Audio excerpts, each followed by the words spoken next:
Touch RV. Today, we want to show you how to hook up the travel trailer to your truck. In this instance, we have a E2 hitch. Again, there's many weight distribution hitch, anti-sway hitch you can use on the market. And today we're going to show you the E2 hitch. We're going to bag this up and show you how to put on the sway bars and weight distribution hitch.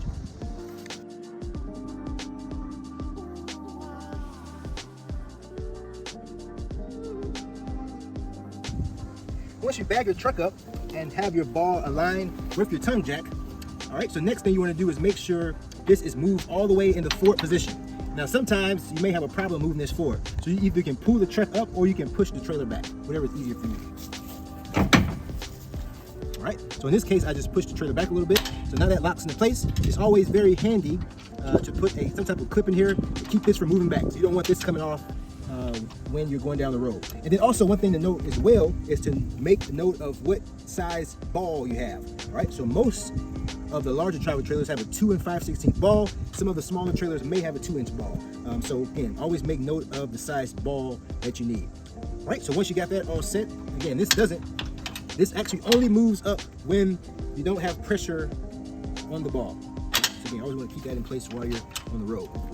All right, the next thing that we'll do is put on the arms for the weight distribution part of it and the anti-sway. And the goal of that is the tongue weight. I always want to know the tongue weight of your trailer. So what it does is pull weight off the back of your truck and forces it back onto the frame of the trailer. All right, so again, it helps with the driving, helps with the anti-sway as you're going down the road. So again, today we're demonstrating the E2 hitch.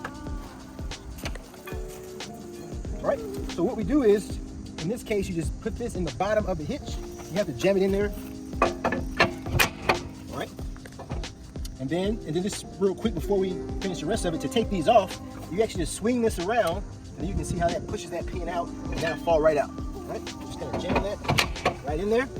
All right, and then the other part will go onto this structure that we have installed onto the hitch. So again, depending on the height of your truck, you can adjust the head of the hitch. You can also adjust the part that attaches to the trailer as well. All right, and then you have this little handy dandy tool where you actually put the lip in that, put this part into the groove, and you just use that to leverage your way up.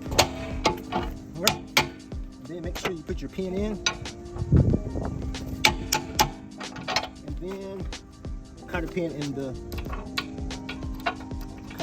the bottom of the pin there. So again, so now you have a complete installation. So again, what this does again, take some of the weight off the back of your trailer, back of your truck, onto the trailer.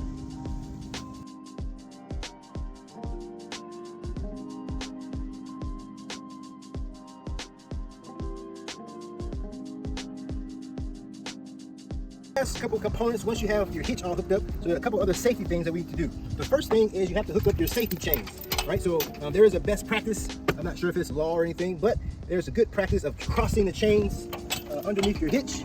And then they say what that does is if any of this were to fail, everything will fall into the chains. So again, this is a best practice, cross the chains. Again, everything will fall into the chains if any of this were to come loose as you travel. Right, the other safety thing you have here is called your breakaway cable. Right, so you have trailer brakes on the unit. So again, so these are some of them are kind of flimsy and they kind of drag and break, but this one is pretty tight. So I kind of like this type. I forget the name of it. I'll get that in the video below, in the link below.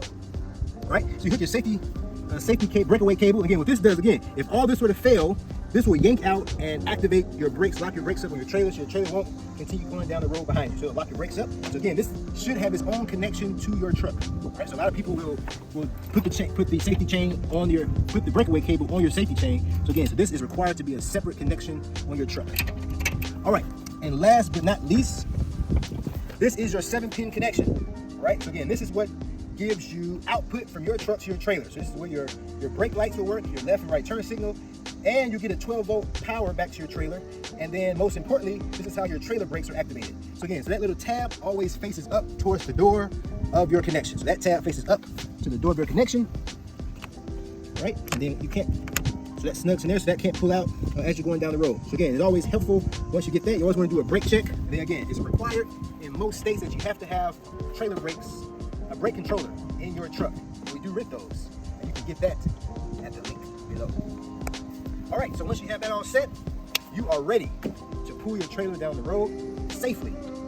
If you have any questions about anything we talked about today, feel free to reach out to us at 317-662-0414, or feel free to stop by. We'll be happy to walk you through this. If it's your first time you've ever done it, we can do a dry run before you take your unit out. We'll be happy to do that for you. Thanks for watching.